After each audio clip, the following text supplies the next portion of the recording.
Assalamualaikum warahmatullahi wabarakatuh. A'udzu billahi minasyaitonir rajim. Bismillahirrahmanirrahim.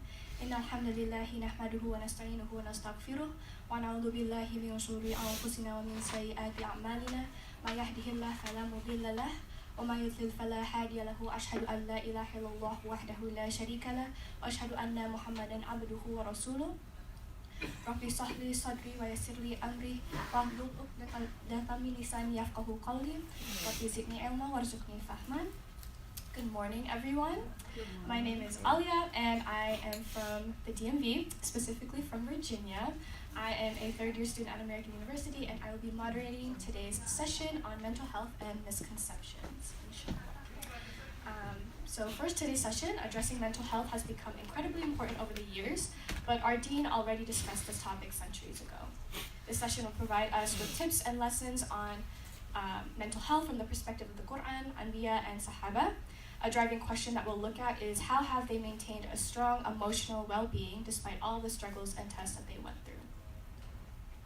However, before we get started, let's take a moment to learn more about our speaker, Chaplain Sakina Al-Habsi.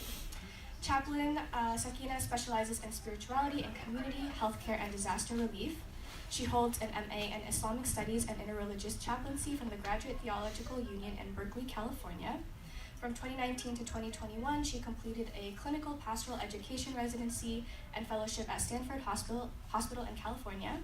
Her advanced diploma in Islamic Studies was awarded by Arius University, Kuala Lumpur, while her undergraduate degree was in Civil and Environmental Engineering from Northwestern University in Illinois.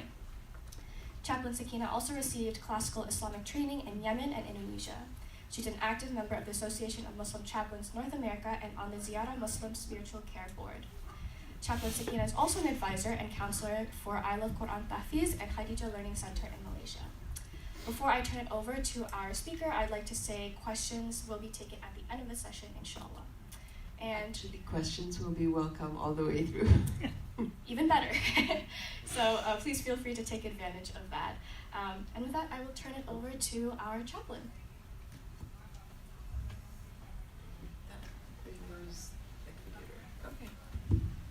Bismillahirrahmanirrahim. Alhamdulillahi Rabbil Alameen. Wa salatu wa salam ala ashrafil anbiya wal mursaleen wa ala alihi wa ashabihi ajma'in.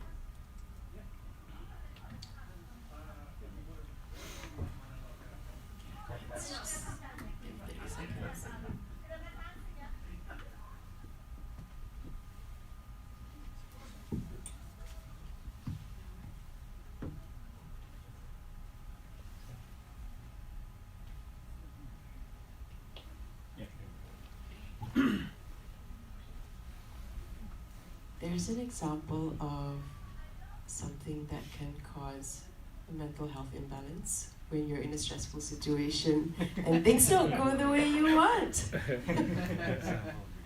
That's a live example, yes. So Alhamdulillah Rabbil Alameen wa salatu wa salam ala ashrafil anbiya wal mursaleen wa ala alihi wa ashabihi ajma'in. I want to thank IMSA and MISG and Muqtamar for inviting me again this year, Alhamdulillah. I don't know if I met any of you last year in Los Angeles. Were any of you there? A few of you? Okay.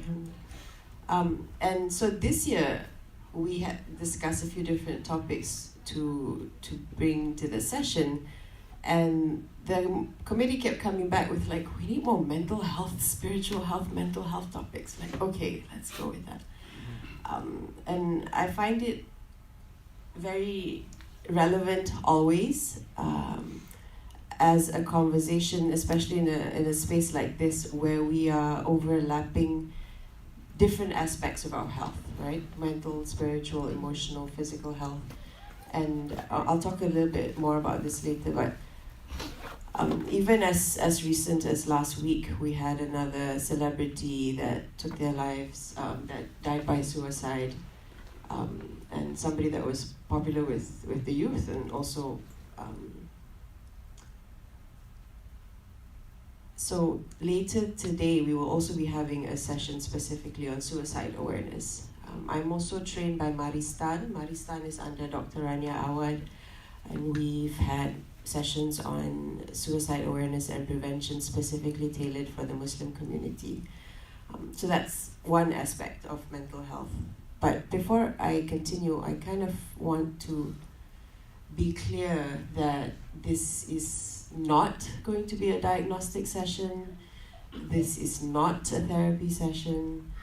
This session is a general conversation, awareness, a space for us to be able to exchange stories and experiences and learn from each other as well. I will not be focusing specifically on cases of like severe neurobiological imbalances that cause mental health. We will be focusing more on sort of prevention, awareness, the understanding of the relationship of mental health alongside spirituality, emotional health, physical health. And that this session is not enough. It's not enough for anything that you're here to look for, but I hope, inshallah, it's able to provide just one little bit of a lesson or an affirmation of what you're already doing well, or something that you can share with a loved one who's going through a difficult time. And if that is all that we get from today, then may Allah magnify that and receive that from us.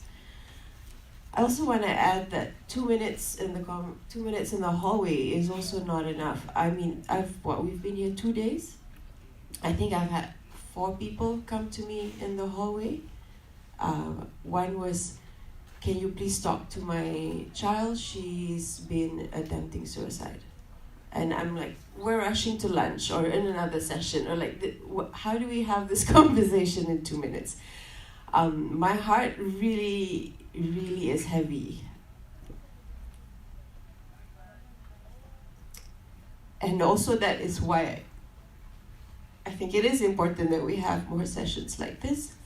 And that some people who really feel they have nowhere to go except for the 2 minutes in the hallway with somebody that they see may be able to have better resources through just more communication, more education, more awareness. And of course we need a lot more than just awareness, but inshallah, step by step. Some of you in this room, maybe are any of you in the field of mental health, physical health, emotional health? Any doctors, counselors, psychologists, anyone, educators? No, okay. But from your own lived experiences, please contribute to the session. I really welcome that and appreciate that. So I've had already 4 people, I think, 2 saying that their children are considering suicide, one saying already attempted, one was about themselves, different struggles that everybody's going through.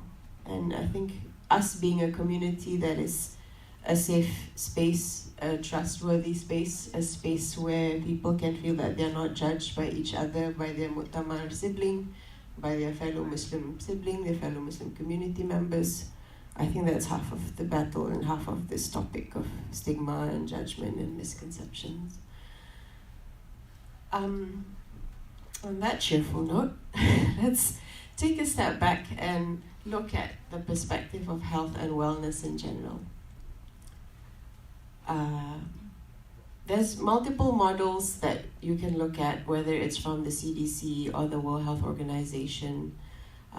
But these are kind of 2 approaches that I like to look at. One is when we talk about total health, when I'm in the environment of like a hospital or working with palliative care teams or cancer oncology teams.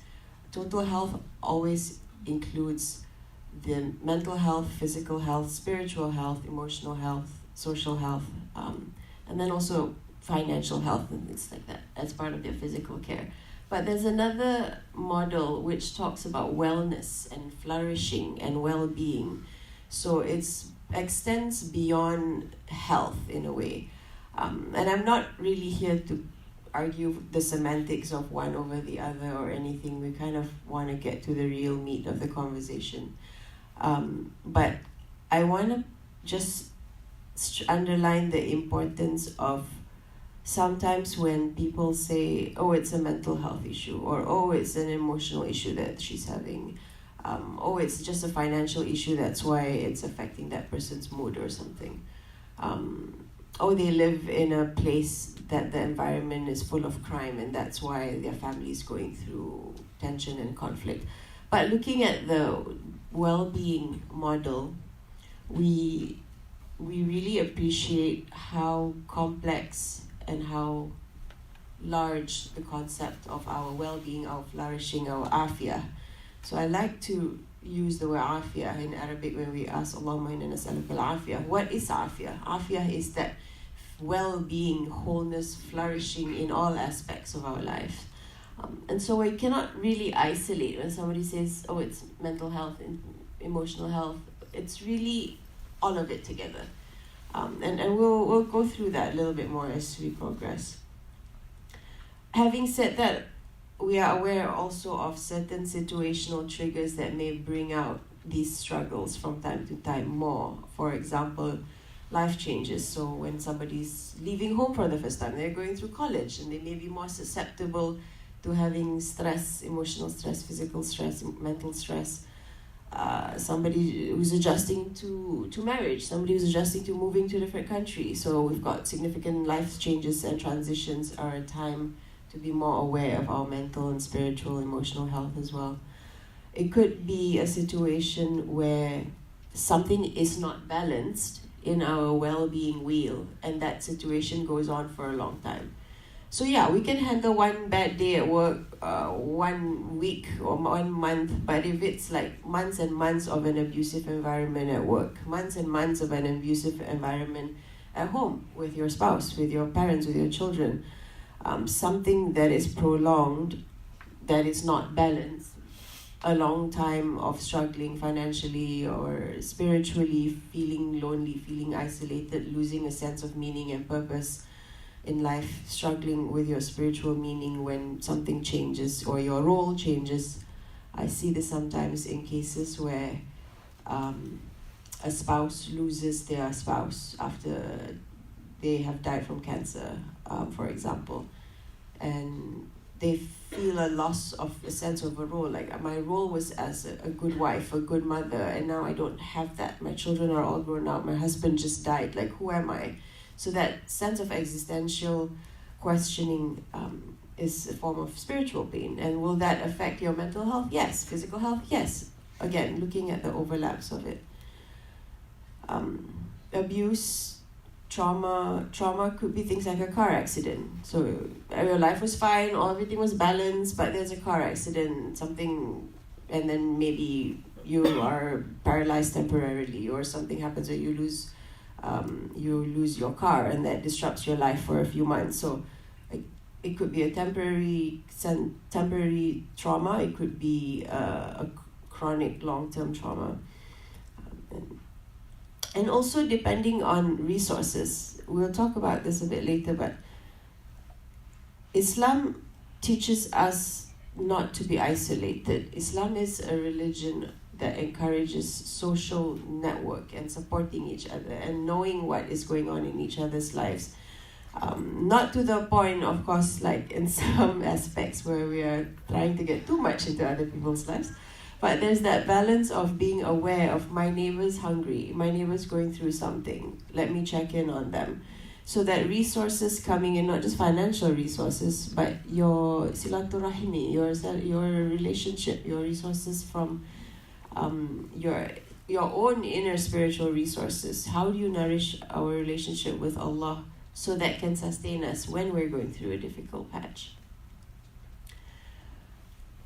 During a time of crisis or disaster, generally there is some level of emotional, mental, spiritual roller coaster happening.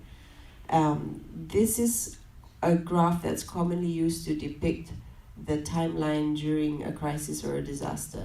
And research shows, most research will show that like 80-90% of people have gone through at least one major life crisis in some way. I'm not going to go through the phases, but I want to share that it's interesting that there is no time. There is no timeline on this graph. And if you ask me, these phases also, I've seen it go up and down, or the opposite way first, or back, in an individual's processing of a crisis that they're going through. But from the context of a community facing a disaster, that could trigger emotional and mental health crises during the disaster and prolonged, it doesn't have a timeline, because a lot of these stages we don't really know how long things last. It depends again on the resource and the resilience level of the community, of the individuals. And a number of research also shows that religiously committed individuals, those who engage in things like prayer, they read scripture, they meditate, they have some ritual that fulfills themselves spiritually and religiously, tend to have greater subjective well-being and life satisfaction, and able to adjust better during times of crisis and loss, including exhibiting less depression and refraining from alcohol and illegal drugs, and other forms of less healthy coping mechanisms. So this is something that I feel it's valuable for us to reflect on, and to be realistic. Sometimes in certain situations or for certain people, their understanding of deen may not be helpful. If they are thinking Allah is punishing me, and their whole life is sort of in this victim mindset of that is why my life is difficult, Allah is punishing me all the time, there is no sense of hope, then that's something that we call negative religious coping. If you're interested to study more about this, you can research, look up positive and negative religious coping, and there's like long criteria on what describes positive religious coping and negative religious coping. And the solution is not to say, oh, then therefore leave religion. No, but it's understanding what parts of your iman, what parts of your teachings, whatever religious background you're from, how is your relationship with Allah? What is your understanding of Allah when difficulty happens? We'll talk a little bit more about this later. But the other part of it is kind of exploring our level of resilience. It's not that stress doesn't happen to us. It's just that sometimes, I know you guys might be familiar with the when you get lemons, too much lemons make lemonade. Okay, so what happens when you have like endless supplies of lemons and you're done with lemonade? This picture. So when we talk about stress, people sometimes assume it's all bad. And that's not true. Stress is a condition, so it's not necessarily in itself good or bad. Coming to this conference was stressful for some of us. Getting the flights, getting your kids in the car, packing up your bags, arranging flights in the middle of a snowstorm, driving during the time that felt stressful because of the rain and the snow and the ice. But that is a stress that has a benefit, that has a purpose, that you feel that you want to go through to be able to get something. And then when you achieve that something, you arrive here safely, there is a feeling of like, alhamdulillah, relief or rejoice. Studying for a degree, some of the younger folks, or not younger folks, going through your education and working hard and staying up and studying and doing the exams. It is stressful, but it's a stress that you associate with a purpose. So that's different than maybe when you're going through a stress like a car accident that you weren't expecting, and it's that there's no immediate foreseeable positive benefit to it in that sense. So it's just being aware of how our bodies handle, how our bodies can be resilient to certain kinds of stress of others. And that relates also, we'll talk a little bit about muraqabah and our own self-awareness. But at the same time, when we are exploring our own personalities, I think it's helpful to understand our own personal personality and ability to balance resilience. Some people, they like change, and that's what gives them a sense of flourishing, and that's not stressful to them. They like trying new jobs, or they like moving to different places. And for some people, the same thing could have a very different impact on their emotional and mental health. So I had some prompts of kind of reflecting on what are some stresses that might be in your life now, and how do you feel that your functioning might be impacted. One way that psychologists or psychiatrists measure mental health is the level of impact to your functioning. Are you able to function in your what is expected of your regular life or duties? Can you wake up? Can you shower? Can you get your kids ready for school? Are you able to drive? Are you able to go to work? Are you able to engage in conversation with other people in a way that is your usual self? So when some of that, being aware when some of that is being impacted is sort of like a yellow flag of, okay, I'm not my usual self. Okay, what does that mean? Which part of yourself is not your usual self? And what else is going on that might be contributing to that?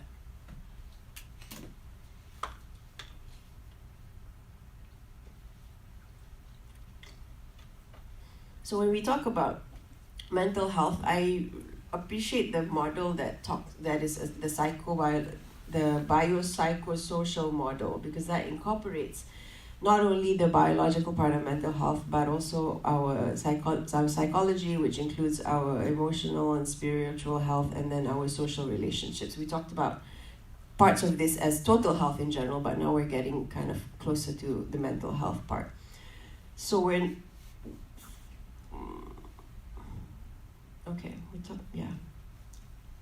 I'm just feeling I'm aware myself now that I'm feeling a little anxious, that I kind of want to get to the second part of the presentation. So that's why I'm like, okay, let's just skip this. We can come back to it if we need, but I do want to make sure we have time for the conversations and the more interactive reflections in the second half. When we go to a primary care physician, have any of you noticed this form? Yeah. I know, it's like, okay, enough already. How do you take it seriously? No. No? Well, I mean, I will be honest with it, but what I mean is the questions are in such a way that you know what is happening there. Mm-hmm. That you know what is happening? Or? Well, you can read between the questions. Yeah. I mean, I can't read it from here, but when I read it, I know what they're asking in reality. And I, to be honest, I used to feel annoyed as well when they gave me this questionnaire. But I noticed that I started kind of checking myself a little bit at home without the questionnaire, but just sort of checking, how many days have I been struggling with sleep? How many days have I had trouble with this and that? And that feeds to, again, kind of building our self-awareness. And we'll do an exercise with this later. So let's get to the meat of the topic, the misconceptions, the judgments, the stigma, and where's all this coming from? Where's all this coming from? I have a few questions that I would love to engage with you all, if anybody would like to share. And you can pick any of these that you feel you want to chip in. Do we have a microphone? Do we need a microphone? I don't think we need a microphone, right? I can hear you. Question 1, what are some examples of mental health stigma or judgments or misconceptions that you've experienced yourself or that you've heard from others? Question 2, what are some possible... Okay, sure, let's start there. Oh, sorry, I don't mean that. Would you like to start first? Yeah. Yeah, and then after that, the lady is back. For number 1, I have a college friend whose father committed suicide. He had several attempts and jumped in front of a train.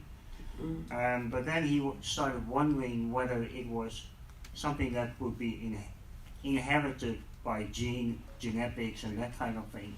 And he struggled with that still today. I mean, I'm in my 60s, so you can, more than 40 years ago. Yeah.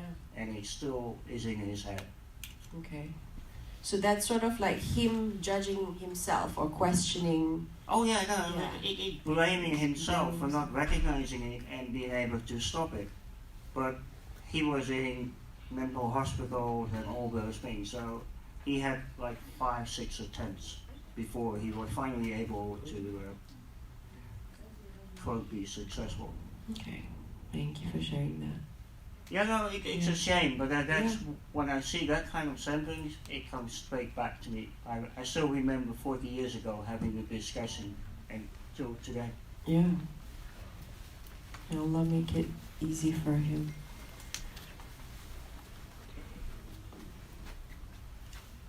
Let me just read through the 4 questions and then we can do like an open, people can respond to different ones.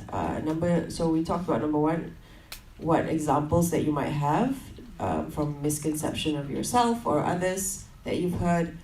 Discussion point 2 is what are some of the possible roots of these judgments and stigmas and misconception? Where are the causes? Where are the roots of it?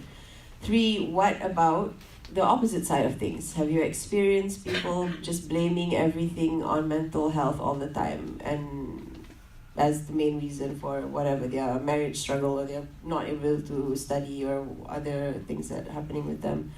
Number 4, how can some of the stigma be harmful?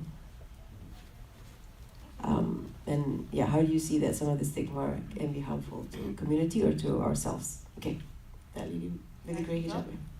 So one thing that's sort of like that has to do with mental health is like internalized stigma.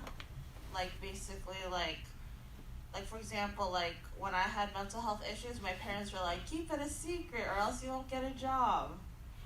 Yeah, so that's something some people have to deal with, especially if you have like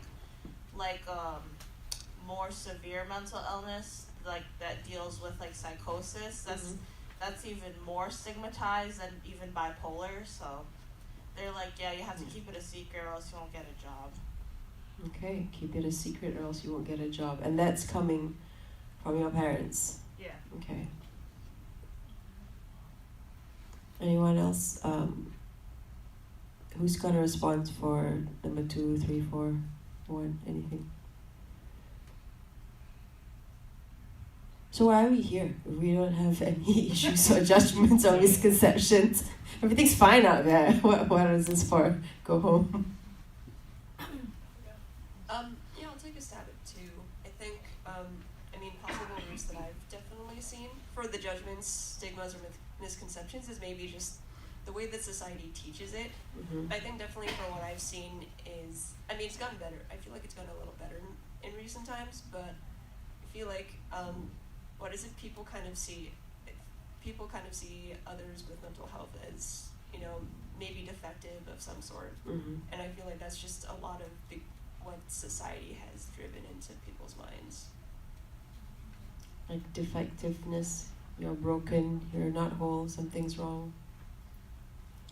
To add on to that, I think also sometimes culture can be part of the possible roots of judgment. Culture. Like culturally, like if you're Indonesian versus Malaysian versus another type of culture, perhaps that's something that it's not really explained well and ingrained in one's culture. So that might also, from my perspective, be part of number 2. I want to expand that culture discussion. I feel that's true. One is we tend to focus on like ethnic culture, but also there's culture in different types of your workspace or your fields of academia.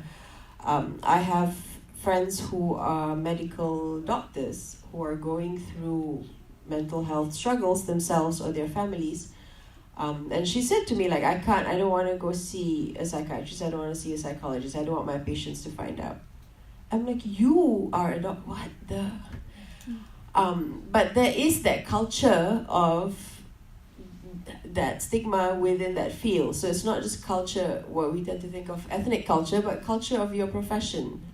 Why would I want to go see a psychologist? I'm a doctor. Yeah, okay, but you're not, you're an eye doctor, you're not a... And even if you were a psychiatrist, most people in this profession themselves, like as a chaplain, we always say a chaplain should have a chaplain should have a therapist. Yes, and I fully support that. So kind of opening that culture conversation beyond just our ethnic culture, but work culture, where we live culture of this heroism culture, chasing a hero. Everyone's got to be a hero. You got to be... you got to show that you're tough, and being tough usually is not associated with vulnerability, or usually is not associated with admitting that you've gone through difficulty. I feel like that's changing over time. I do see a lot more people are encouraging vulnerability and praising it when it's being publicized. And inshallah, hopefully that is going down a path of improvement. I was going to give an example. You just talk about it. Boys don't cry. Go ahead. Boys don't cry. And one more. Yes. Boys don't. What is mental health? You have the Deen, you have Allah, you have the Quran, you have the Hadith. So what is mental health? Mm-hmm. So was Rasulullah Sallallahu Alaihi Wasallam a boy, a man? And we have all these examples of him crying and showing emotion and expressing tenderness when he was going through difficulty. And in the books of Sirah, even when Rasulullah Sallallahu Alaihi Wasallam, when he had the Al-Am al-Hazn, and that was named the year of grief, the year of sadness, and that was acknowledged and affirmed as a period of, like what we talked about, maybe trauma, maybe transition, maybe receiving abuse. And yes, it was all of that. And Rasulullah Sallallahu Alaihi Wasallam cried during the time of the death of Ibrahim, and even responded to companions who came and said, "You, Anta ya Rasulullah, Anta, you crying, you're shedding tears." What was his response? Tears are a sign of rahmah from Allah, a sign of mercy and compassion from Allah. I think that the struggle is people know these hadith, people know the words, but it's not like internalized, because maybe we don't see it in practice as much in our life. We read about it. Okay, Rasulullah cried. Rasulullah had his children lie down on his lap. Rasulullah sat with companions when they were having difficulty. Okay, and how does that translate in my community, in my parents, on what I see on TV, like what you were saying, boys don't cry. And then if they do, and I think that's part of the reason we're here. We want to be able to encourage at least those people in our family, people in our circle of influence. If you teach Sunday school, if you're leading halaqah with your community back home, to talk about these things. The Maristan organization, they even drafted a khutbah. It's on their website, it's free. If you go to Maristan, maristan.org, and the khutbah talks specifically about mental health and suicide. So go there, read the khutbah, share it with your khatibs, share it with your halaqah leaders, and have more Muslim leaders, which means us. I'm not talking about the leaders that are only on TV, but us, the leaders in the communities that we lead in our little home, that we are the shepherds of that home. Rasulullah said that, right? You are mas'ul over those that are under you, and change that from within us. Okay. And another. Anyone else have response to roots of the stigma, or hearing the opposite, or a story you want to share? Okay, we can jump in again, but I'll proceed for now.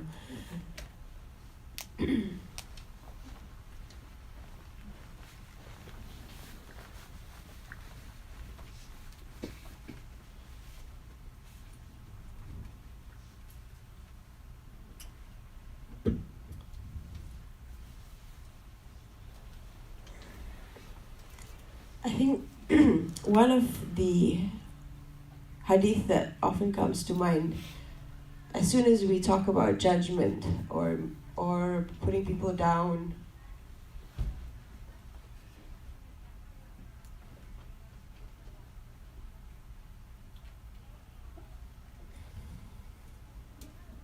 I was going to say I'm sorry, but I'm not sorry. I take this hadith very personally. And it can get me really mad at times. What is the definition of a Muslim? Rasulullah sallallahu alaihi wasallam said, "Al-Muslim man saliman nas," the one whose tongue and hand that people are safe from. And the believer is one from whom people's life and wealth that people are safe from. So when I have people come up to me and say, I went to the masjid and I tried to talk to them about whatever, psychosis or other things that I'm struggling with. And they said, just make more dua, it'll be fine. Is that safe? Are you providing a safe space for that person to be able to share what they're going through?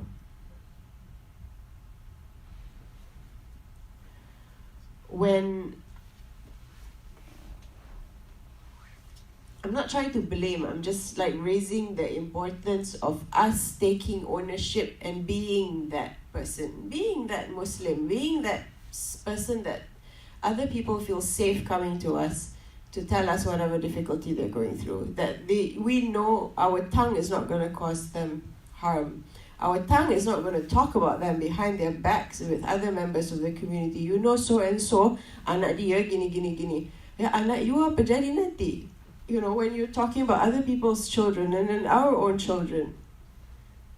Or when you're discouraging people from seeking the help that they need. In a situation where people face their Muslim leaders or their parents or their mentors saying, okay, maybe you shouldn't talk about this because, you know, people are not going to want to invite you to their house, or you're going to have a tough time getting a job. Okay, then don't talk about it. Then don't go seek help. And then what? Is that action then not causing harm? Is that action not causing harm?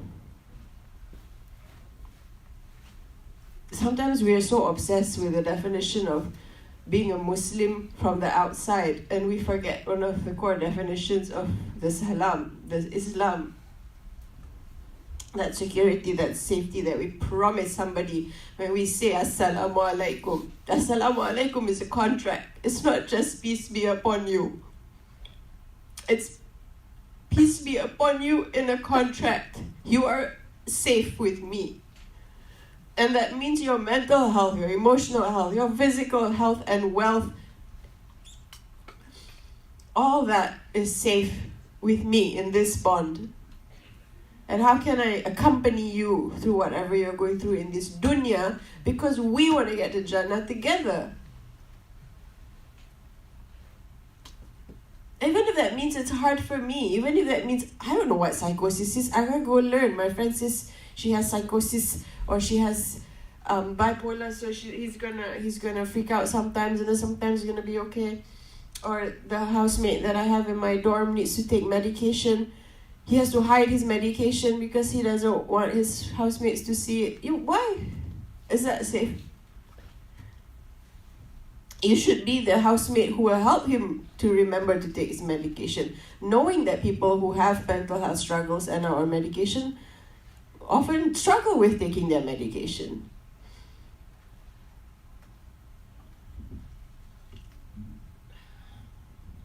So Ya Allah, help the people in this room, Ya Rab.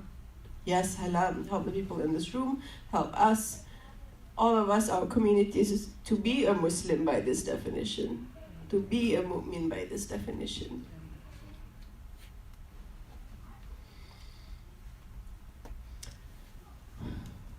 One of my favorite scholars, who was a physician and a psychologist, Abu Zaid al-Balkhi. You can find some of his books online now in English, in Bahasa also.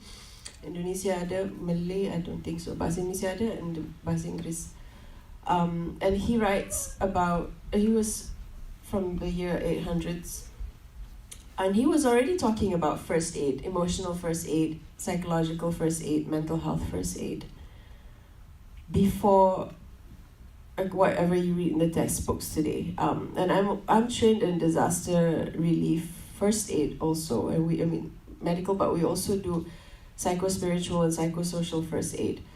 So Abu Sayyid al-Balkhi talks about a healthy person who keeps drugs and first aid medicines at hand for unexpected physical emergencies should also contemplate and keep healthy thoughts and feelings in his mind for unexpected emotional struggles and difficulties that he faces.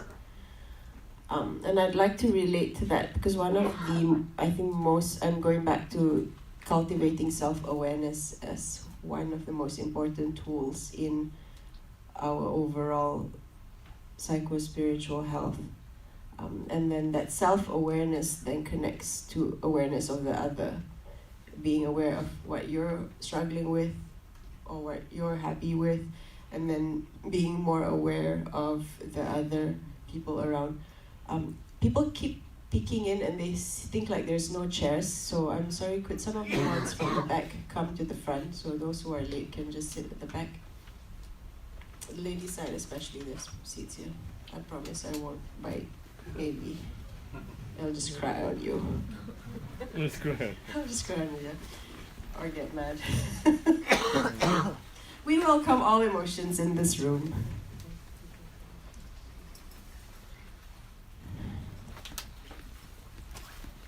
So, cultivating inner peace through self-awareness in support of our mental health, our spiritual health, emotional health.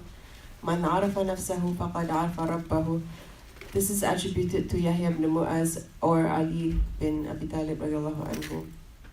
Knowing ourselves, getting closer to knowing Allah.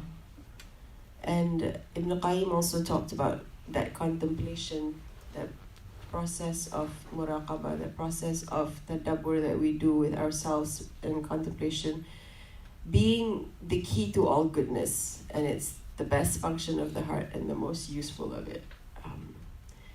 And how do we do that? One, through self-awareness, the goal is that we are also able to be more compassionate, not just to ourselves, but of course to other people around us when we talk about the topic of stigma and judgment and misconceptions. So I bring in this hadith because, and I bring in the title of the book because Imam Muslim, Imam Bukhari, when they choose what hadith to go in which chapter, it is very intentional. It's very intentional. So in Kitab al-Fadail is where Imam Muslim had housed this hadith, and then the subchapter is the closeness to the people, seeking blessing from him, from his companionship sallallahu alaihi wasallam, and Rasulullah sallallahu alaihi wasallam's humility towards them. That is where this hadith is housed. I don't want to just say oh, see, he talked to this lady who had mental health issue, but it is housed in this book of virtues. It is housed in the chapter of being close to people, in being a blessing when people are with you, being that source of barakah where somebody leaves your companionship and they feel like, I feel full when I'm with this person. I feel nourished. I feel blessed being in this person's companionship. And that's not just limited to Rasulullah, that's present in all of us. And his humility towards them. And our humility in being curious when we approach with something we're not sure of. Sometimes when it comes to psycho-spiritual struggles, people don't know. They just don't know what to respond. And that can make you sometimes want to just cut off from the conversation or just be like, oh, okay, well, all the best for you. And then you're not curious or you're not humble and willing trying to learn what the other person is going through, what struggles that they're facing, whether it's temporary, it's a long-term mental health illness that they're facing, or it's something that's temporary that they're going through, minor depression due to some situation, they're going through divorce or whatever. So in this hadith, Anas radiallahu anhu reported that a woman who had, so it says a partial derangement, or some translation says mental illness, because the Arabic is like fi aqliha shay'un, there was like something on her aql, something on her mind, and that was used idiomatically to describe like mental health struggles. So this woman came and said to Rasulullah sallallahu that she needed something, and he responded to her, Fulan, mother of so and so, where would you like to go? Which side of the road? Where would you like to sit and talk? so that I may do the needful for you, so that may I may fulfill your need. And Rasulullah sat with this lady, or stood with this lady, accompanied her until she finished whatever she wanted. Asked her, where would you like to sit? Where are you comfortable? I'll go to where you are. I'll come and be with you in your space that you're comfortable.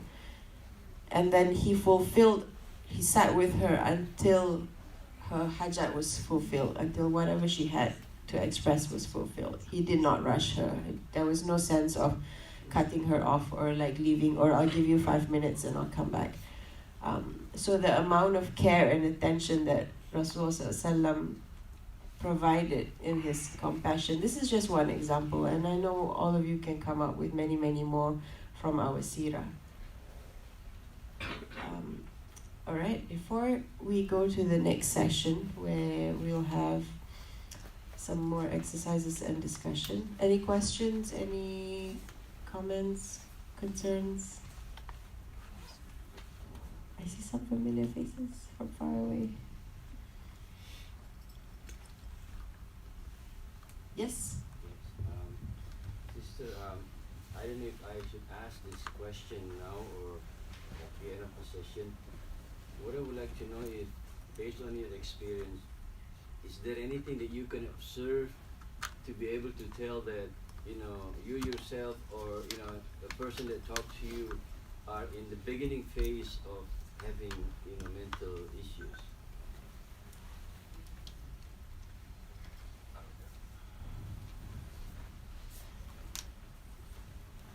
Yes, and it depends. I would say because of the nature of my training and work is more like emotional, spiritual, mental health overlap. There's certain ways that we can conduct like an assessment, in a way asking certain types of questions, listening to how people describe certain things in their lives. And that also includes their body language as well. The choices of stories and words, but it's not a complete picture, of course, and it depends. Like if it's somebody I see one time versus it's somebody that I'm able to have like 3 or 4 sessions with, then maybe the assessment will be more accurate. And also it depends on maybe the type of mental health struggle that you're talking about. Maybe more common would be like, okay, if this person goes down this road, very likely this minor grief or sadness is gonna progress to depression. That's probably like what's more common in the field of what I see. So if we don't kind of like process what is going on with this grief now, this grief could be bottled up and then end up becoming like a longer term depression. So something like that usually is a bit easier to assess. If it's like somebody who's struggling with bipolar or psychosis or certain other illnesses, it could be, I wouldn't say there's necessarily like a beginning time. I mean, those are things that maybe they've already been struggling with, but maybe not surfaced before. Do you have like a specific example in case you have in mind? Okay. The other part of what we can do is usually assess sort of resilience levels. So whatever illness that the person is struggling with, whether it's more situational. Kalau situational means there's something that happened and that's what's triggering this. Now, this person is going through divorce, mungkin, and because of the divorce, so all these other factors become a little bit more elevated compared to their normal state, kan? So then we already can sort of assess what are the religious and spiritual level of resilience this person has. Does this person have social support? Immediately, sometimes people come to me to be like, there's nobody I can talk to about this. I'm like, takkanlah there's nobody you can talk to about this. Like, what about your friends? No, I can't talk to them, they don't understand me. What about my parents? Oh, they're busy fighting all the time, they can't listen to me when I have a problem. So then my yellow flags turn on a little bit more. So not only is this person going through a mental emotional health struggle, they also don't have resources dari segi social support. Can you see a therapist or something? Or I don't have money. Can you look up maybe some free therapists online or something? Oh, it's too difficult. Okay, then another part is also attitude, right? Some people, they're trying to find ways, and others, they're a bit more maybe on the victim self-blaming scale. They're a little bit more on the victim self-blaming spectrum.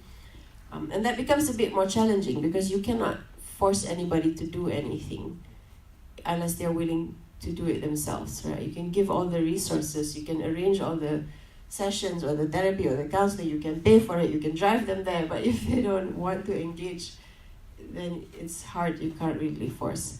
But then there's also very higher, more extreme cases of mental health illness or breakdown where maybe they're already cutting themselves. Or I had a Muslim patient who had cut her hand and came in and was struggling. Older lady in her 60s. She said, I used to pray, but now I'm sad. My children, they grow up, they don't pay attention to me.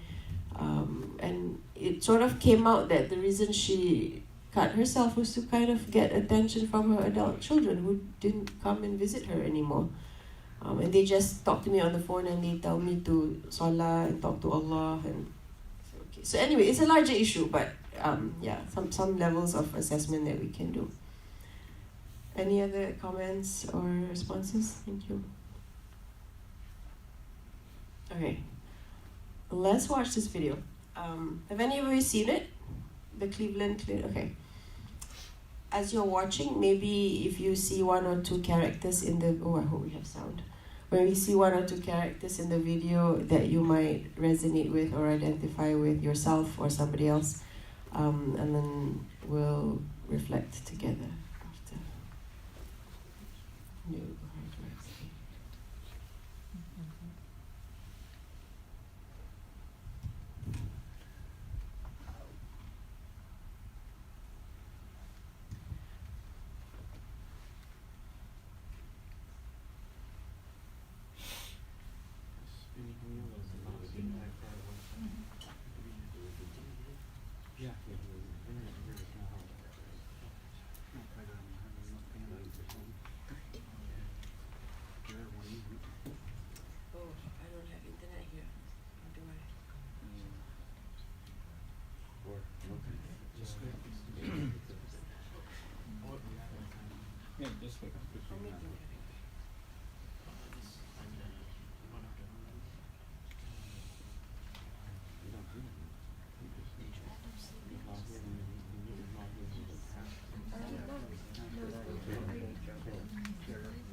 laundry when you're depressed. See, we're talking about mental health, and still, laundry never fails us. The most time I've seen the video many times, but something always comes up at different points depending on what's going on. I was reflecting on the patient who was, I think it said family is 7,000 miles away, that he was in the hospital bed, and it says family is 7,000 miles away. And that reminds me of some of us here who are families far away. I don't know what is going on. A lot of tears today in this room. Okay, Bismillah. A lot of Allah's rahmah in this room. I had a patient who was Muslim, and he was in IT, and he was working in California. He was fine. He was fine one day, and he woke up, and he started getting paralyzed bit by bit. And they were trying to figure out what was wrong, and they couldn't. We were at Stanford Hospital, and they were like, some neurological something happened, and your body's shutting down one by one. And it wasn't a stroke. It was some rare neurological disease. And his mother was in India and was not able to travel. She wasn't able to get the visa to come.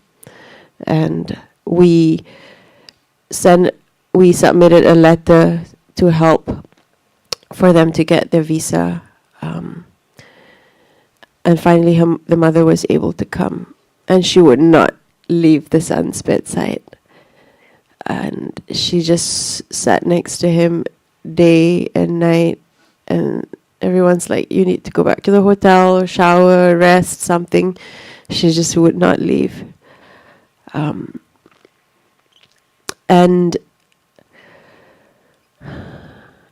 sometimes when people, I feel like, going through, depending on the type of situation, of course, like in that situation, I'm just saying that the video reminded me of that because she was saying, I know people say that this is what I need to do and that's good for my mental health, emotional health, or whatever. I know it. But right now, I don't want to do it. Right now, I don't want to leave my son's bedside. So just accept that. And so sometimes it is a situation where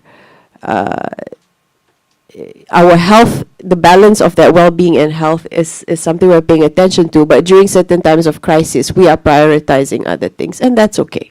And that's okay. And we need to have self-compassion and other compassion to accept that as well. And at the same time, of course, keep reminding and supporting others to pay attention to other parts of their well-being through a crisis so that they're able to sustain longer, because we don't know how long he's going to be in the hospital. And you need to save some of your energy and resources and be sustainable as well. So today that was the one that reminded me the 7,000 miles away. Anyone would like to yeah. Hold up, can't hear you.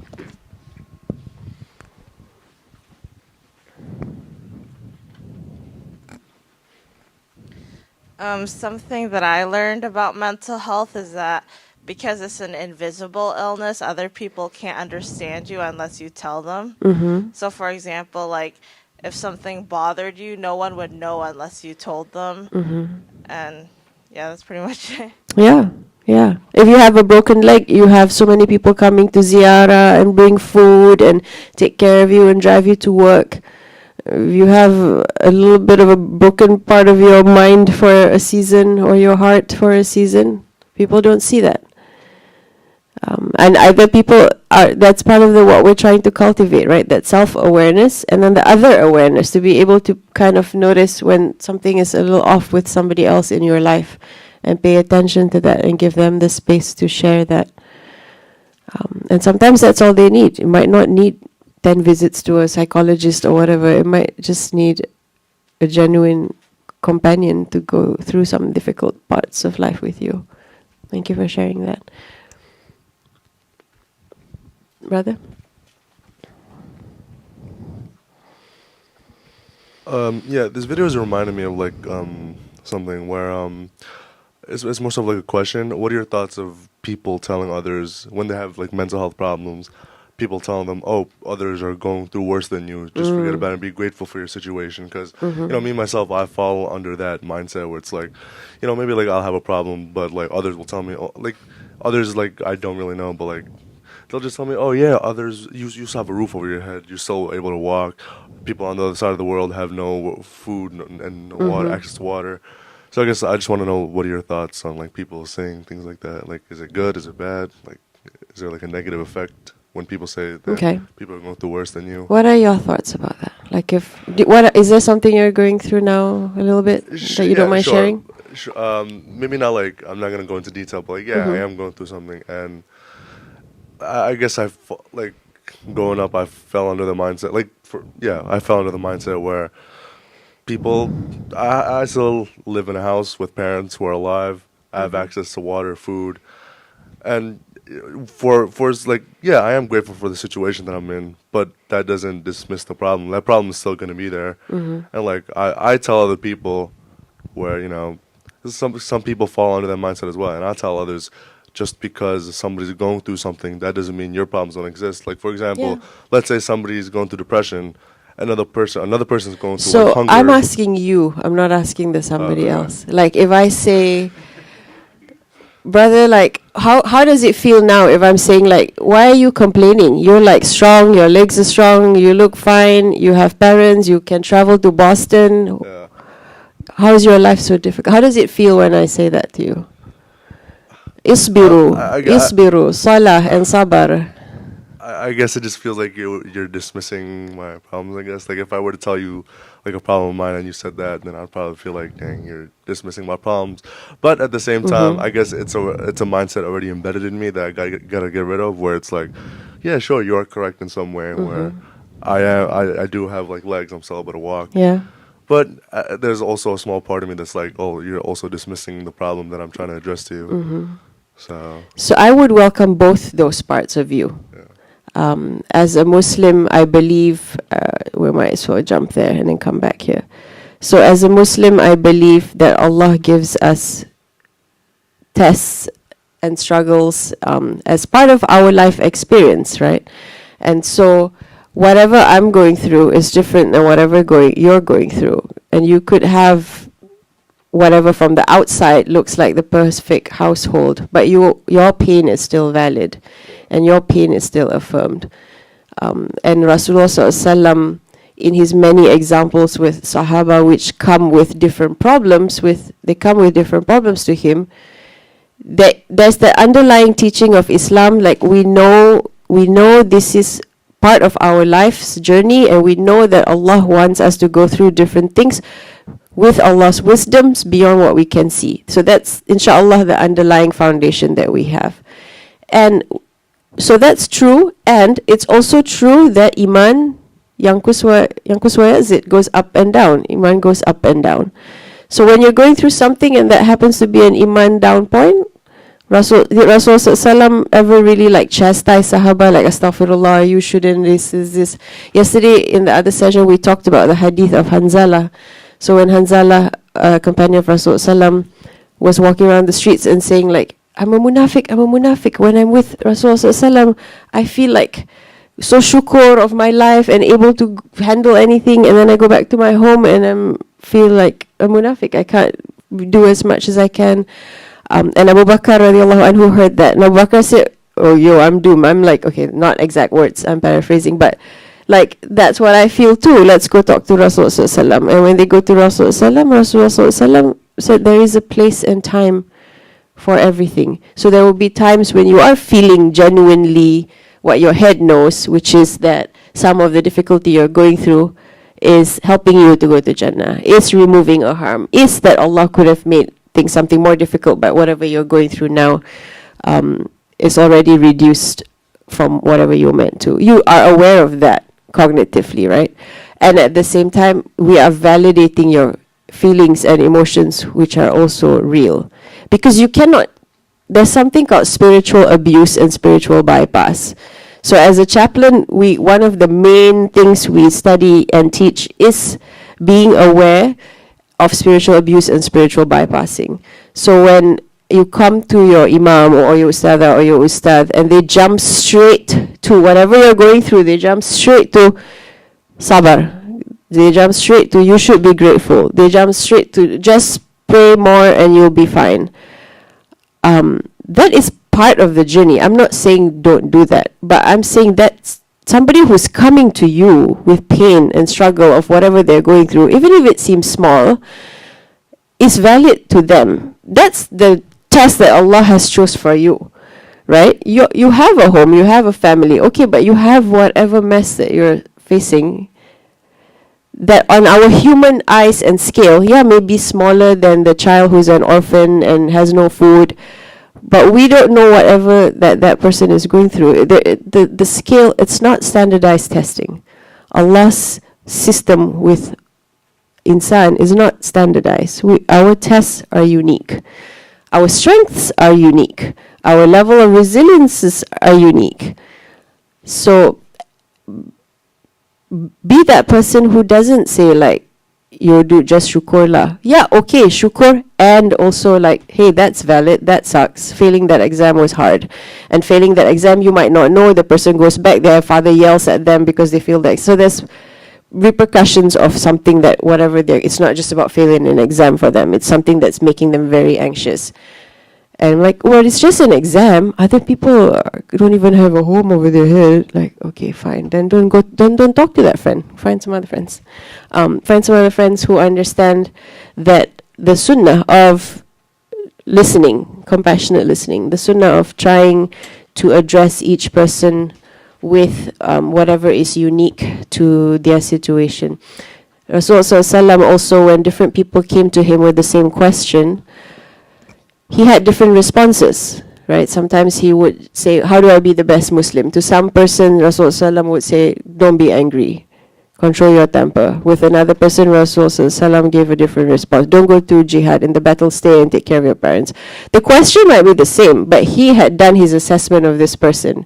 He knows this person, either immediately through whatever wahyu he had, or through community, by living in community with this person. So he knows, like, for you, don't prescribe this, prescribe something else. For you, so that attention to the uniqueness of the individual is part of the sunnah. So is the general tadhkirah, the general reminders, the general advice that applies to everybody, the general sabr, the general bi shukur, and then case by case also unique. Any other reflections anyone wants to share from the video? Brother at the back.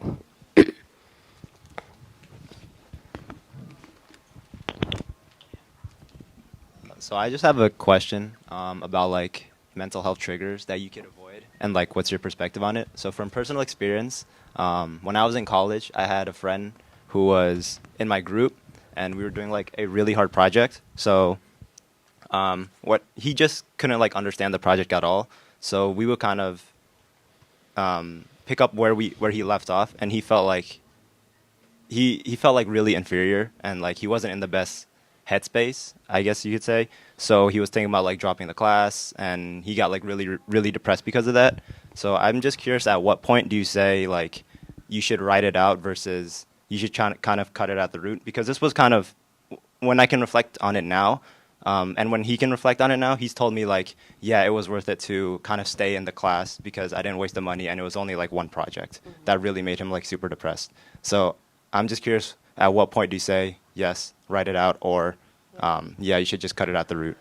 Yeah, I would say case by case, and in that situation, maybe I wonder what other support system this friend had. So going back to spiritual resilience, mental, emotional resilience, and resources.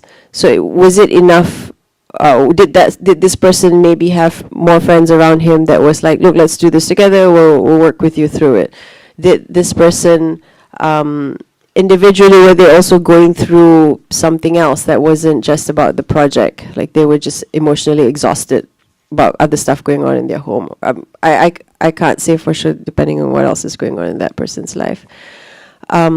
But there are, of course, times in life where we make certain decisions and then we look back and be like, yeah, I should have sucked it out a little bit. But at that moment, with whatever information that we have, we make the best decision that we have, right?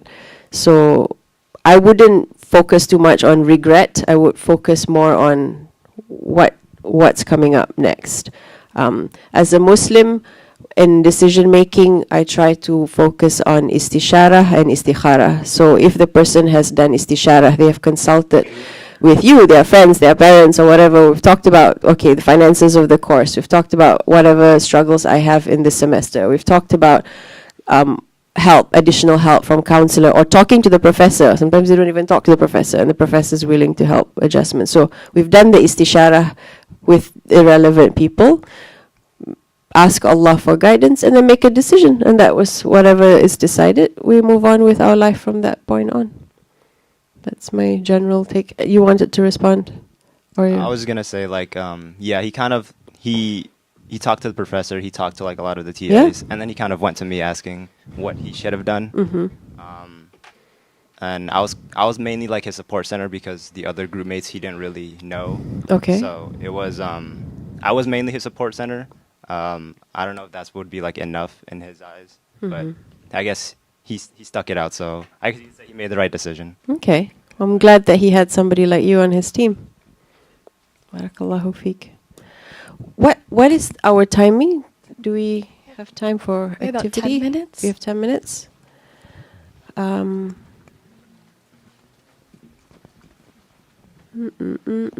Okay, let's do this activity, and then we can do a bit of Q&A and end. So in relation to one of the main ways I would say, if somebody's like, how do I become more aware of mental health struggles in myself or in others, and then also the Sunnah of Rasulullah Sallallahu in cultivating compassion, I would like us to attempt this activity, and kind of based on whatever was on the video or something else that's surfacing inside you. Find a partner who wants to participate. I mean, if you really don't want to, that's fine. Just kind of keep to yourself and do this exercise by yourself. But I would really encourage that we try and do this in silence. Find a partner beside you or behind you. Decide who's partner A and who's partner B. I know it's gonna be a little awkward.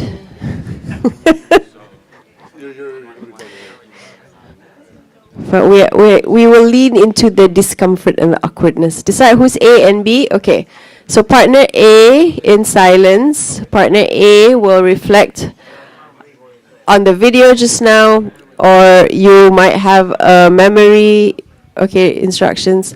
Partner A in silence, reflect on the empathy video earlier that we watched, or if you have a memory that feels heavy in your heart or something that you're struggling with right now, just bring that to mind. You don't have to speak. This is silent exercise. Don't worry. Shy people, whatever, like nobody has to talk. Bring that, whatever's going on in your life, to mind in silence, whatever pain, struggles, questions, decision-making, stress. Partner B, remain silent and listen. And I say listen in the prophetic sunnah way of listening, not just with your ears, but with your heart, with your mind, with your body. Pay attention to partner A. And while they're listening, I'm giving you a task as well. While they're listening, in your heart, not out loud, in your heart, make a sincere dua, a prayer, a wish, or dua for this person that's in front of you, for whatever they're going through. So all this is going on in silence, okay? Nobody needs to talk. Yes, this is the whole, and silence. We're working on our other senses. And then at the bell, I'll mark for 2 minutes. At the bell, we'll switch. Partner B will just say, thank you for sharing your burden or your struggles with me. And then partner A will say, thank you for witnessing and listening to me. And then we swap roles and do the activity. All right? Any questions before we start? Clear? Okay. I'm going to start the timer. Introduce yourself. Have you introduced yourself to each other? Do you know each other's names? If you want to share your favorite kuih.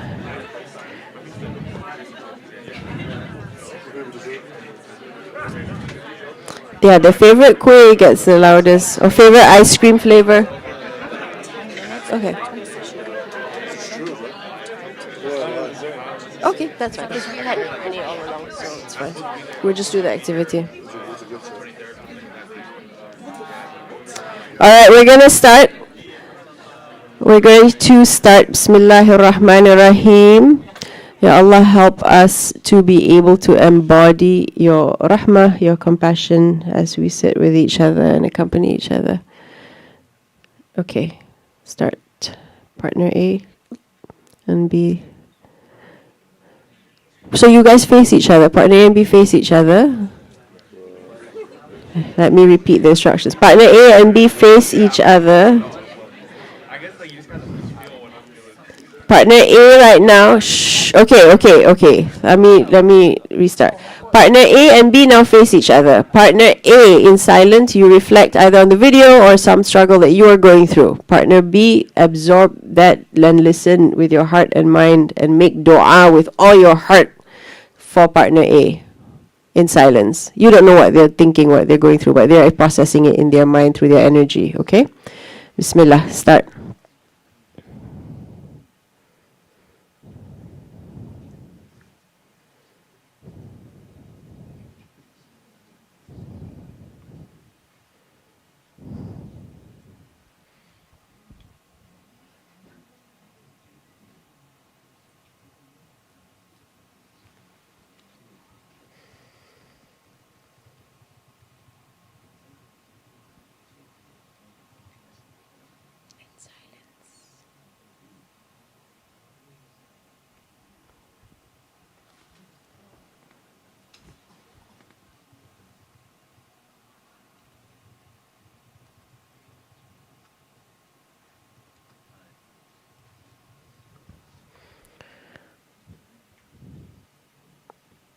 Remember that the dua of a companion is maqbool.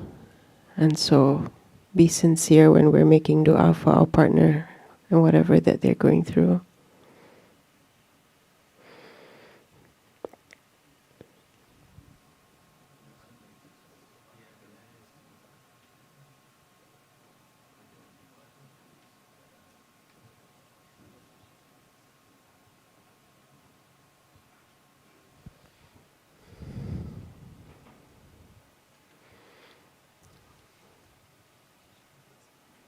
If you can maintain eye contact, if you're comfortable, or look away and come back, it's fine. Some eye contact, even if not the whole time. Okay. Time. It's 2 minutes. Partner B, can you just say thank you in whatever form? Thank you for sharing your struggles with me. And partner A, say thank you for witnessing or listening to me. Ready to swap? 5, 4, 3, 2, 1. Start. Swap.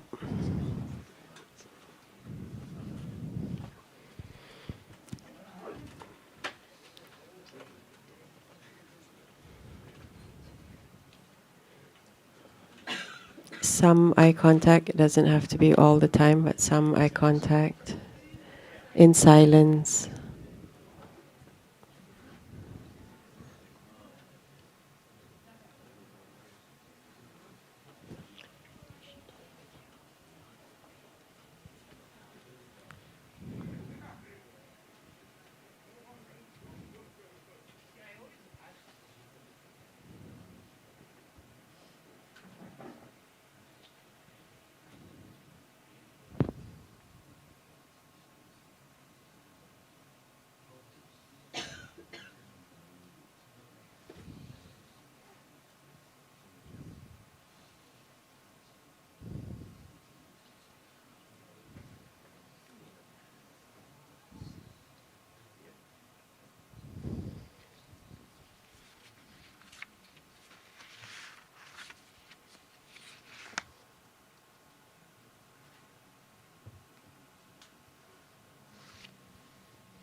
Okay, time. Thank you for sharing.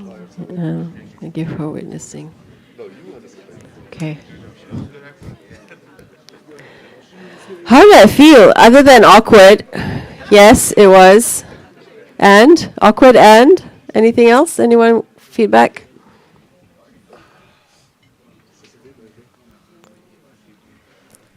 What was easier for you as partner A or partner B? Or I see some like tears also.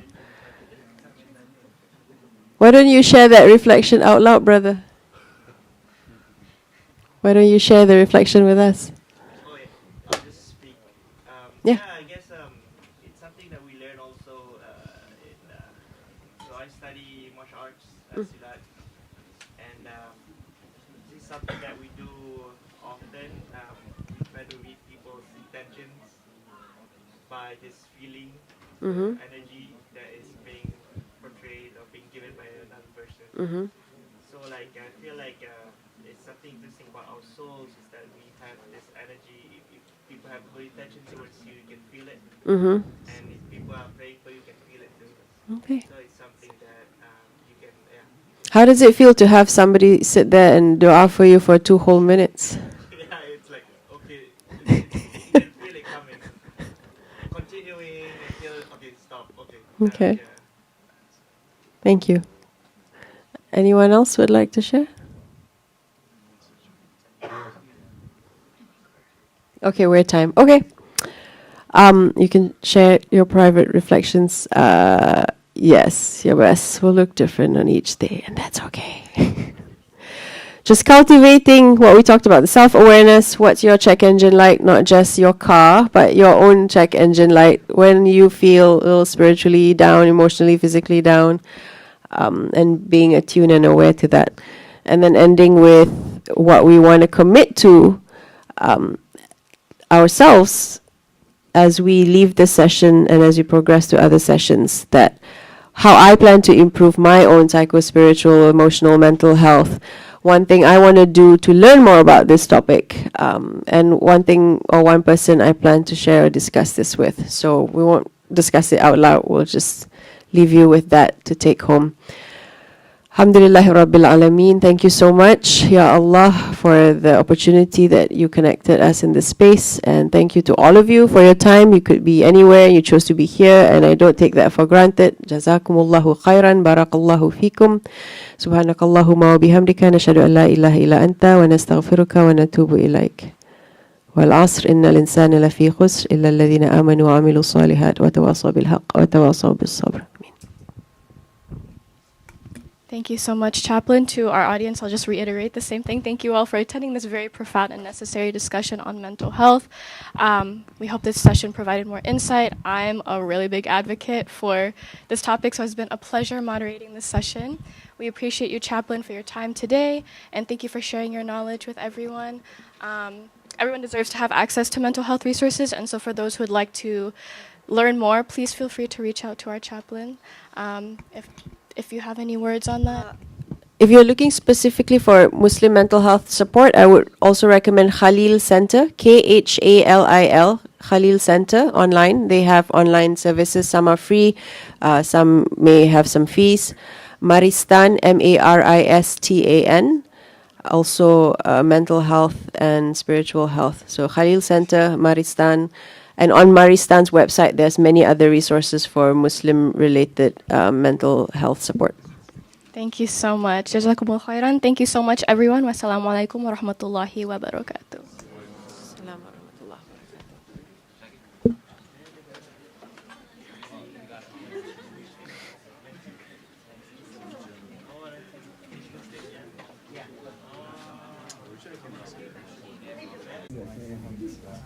Alright, bismillahirrahmanirrahim. Kita mulai ya Bapak-Bapak. Tapi sebelum dimulai mungkin kalau boleh diisi bagian yang depan dulu. Boleh. Sudah mulai. Supaya lebih enak diskusinya dengan sahabat kita dan yang datang kemudian gampang join.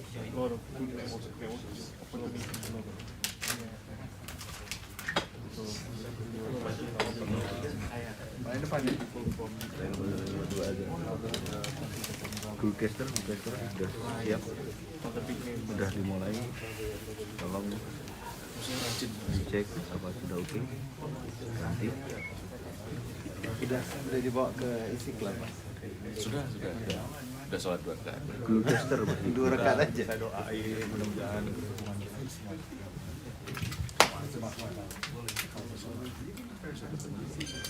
Bismillahirrahmanirrahim.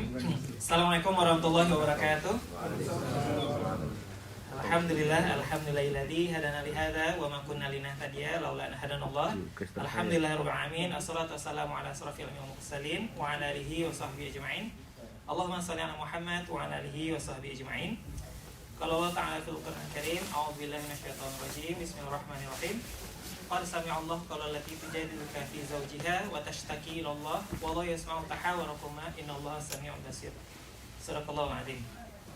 Alhamdulillah, segala puji pada Allah Subhanahu wa taala. Alhamdulillah kita semua bisa berada di forum ini, sesi ini, kajian ini. Alhamdulillah yang insyaallah penuh dengan ilmu dan didoakan oleh para malaikat. Dan insyaallah Allah juga memberikan sakinah pada kita semua. Dan hopefully ini jadi sarana kita jadi semakin baik, terutama sebagai seorang suami nantinya. Salam beserta salam semoga senantiasa dilimpahkan pada Rasulullah SAW